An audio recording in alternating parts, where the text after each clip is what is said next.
건강 톡톡 시간입니다. 만성 축농증으로 고생하는 분들 많으시죠? 축농증 하면 코에 생기는 질환으로만 알기 쉬운데 치과적 문제 때문은 아닌지 살펴봐야겠습니다. 네, 축농증 환자 5명 중 1명은 잇몸과 치아 문제로 생기는 치과적 요인 때문이라고 하는데요. 오늘 박광식 의학 전문 기자와 자세히 알아보겠습니다.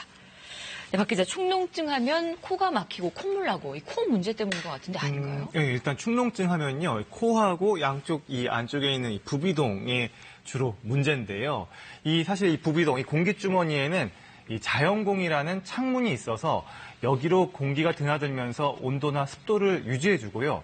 또 이 통로를 통해 나쁜 물질을 내보내고 코 안의 위생을 유지하는 역할을 합니다. 그런데 감기나 비염에 걸리면 이 통로가 막히면서요.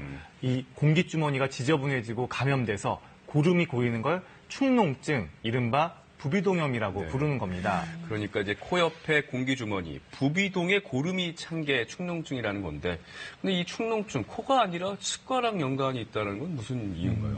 물론 이 축농증 하면 뭐 감기나 비염 등으로 인해서 생기는 경우가 사실 흔합니다.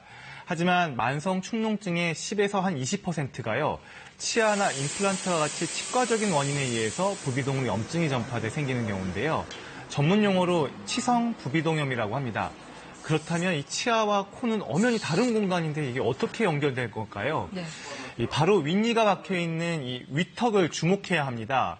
이 위턱이 생각보다 두껍지가 않아서요.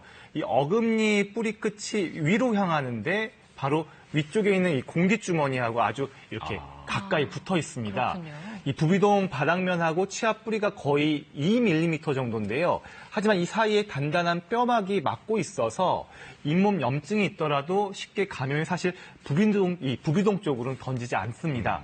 그런데 이 치아 뿌리 끝에 더 큰 문제가 이렇게 생기면요. 위턱뼈가 녹거나 뚫려서요. 뼈막을 뚫고 입 안쪽과 부비동 사이에 이 통로가 생깁니다. 이렇게 되면 입안에 지저분한 세균들이 이 구멍을 타고 부비동으로 흘러들어가니까 이 세균이 범벅이 되면서 이 악성 축농증으로 돌변합니다. 네, 그렇다면 어떤 치과적 요인이 문제가 되는 걸까요? 뭐 정말 다양한 경우들이 있을 수가 있습니다. 어금니 쪽에 이 충치나 잇몸병이 발생해서 이 어금니 뿌리를 통해서 부비동 바닥까지 염증이 침투하기도 하고요. 네. 이렇게 염증이 아니더라도 이게 발치하다가 뼈가 뜯겨 나가면서 구멍이 뚫리는 경우도 있습니다. 실제로 가톨릭 의대 연구팀이요, 치성 부비동염의 원인을 분석한 바 있는데요. 충치를 방치한 경우가 22%로 가장 많았고요. 발치가 21%, 잇몸 낭종, 잇몸병, 임플란트 시술, 또 신경치료 순이었습니다. 그림 한번 보겠습니다. 이 얼굴 CT 단면 사진인데요.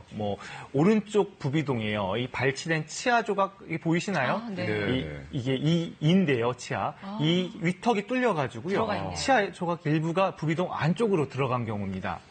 또 다른 CT 사진 보겠습니다. 왼쪽 부비동이요. 뿌옇게 혼탁하죠. 위턱 일부가 녹아서 통로가 생겼고, 보이시죠? 이 빨간색 화살표요. 네네. 이쪽으로 세균이 감염돼서 왼쪽 부비동 한쪽만 꽉 막힌 겁니다. 특히 최근에 임플란트 시술 건수가 급격히 늘고 있어서요. 임플란트 심다가 뼈막을 뚫는 경우도 심심치 않게 있는데요. 고령화와 맞물려서 어르신들이 임플란트를 많이 하는 데다가요. 골량이 부족해서 뼈 두께가 얇은 경우가 많아서 시술 과정에 손상받을 가능성이 큽니다. 예방을 위해선 임플란트를 하기 전에 이 부비동과 위턱뼈, 윗니들의 해부학적 관계를 영상검사로 정확히 파악해줘야 하는데요. 환자 입장에선요, 의료진에게 임플란트나 치과 시술을 받기 전에 부비동이 뚫리지 않을 정도로 안전한 상태인지 의료진에게 확인하는 것도 한 방법입니다. 네. 그러면 이 치성 부비동염 증상은 어떻습니까? 치료는 가능한 거죠? 네, 보통 축농증 하면 양쪽이 다 막히거나 양쪽 코가 막혔다 풀렸다 하잖아요. 근데 치과적인 문제일 경우에는 해당하는 쪽에만 고름이 생기는 경우가 많습니다. 그래서 콧구멍 한쪽으로만 증상이 집중되는 경향이 있고요. 계속 코가 막히고 누런 콧물, 악취 등이 납니다. 심하면 얼굴 부위에 통증이 생겨서 이렇게 붓는 경우도 많습니다. 치과적인 원인을 모르고 사실 축농증만 치료하는 경우가 흔한데요. 처음에 항생제를 그냥 쓰니까 증상은 조절됩니다. 그런데 항생제를 중단하면 증상이 다시 재발해서 반복적이거나 완치되지 않는 원인 모를 축농증을 앓게 됩니다. 따라서 만약 잘 낫지 않는 축농증이라면 치과적인 증상이 뚜렷하지 않더라도 치과 검사를 받을 필요가 있습니다. 방사선 검사로 위턱, 치아 뿌리 부분의 이상 여부만 살펴보면 되는데요. 이렇게 치성 부비동염이 확인되면 치료 방법은요. 항생제만 쓰면 안 되고요.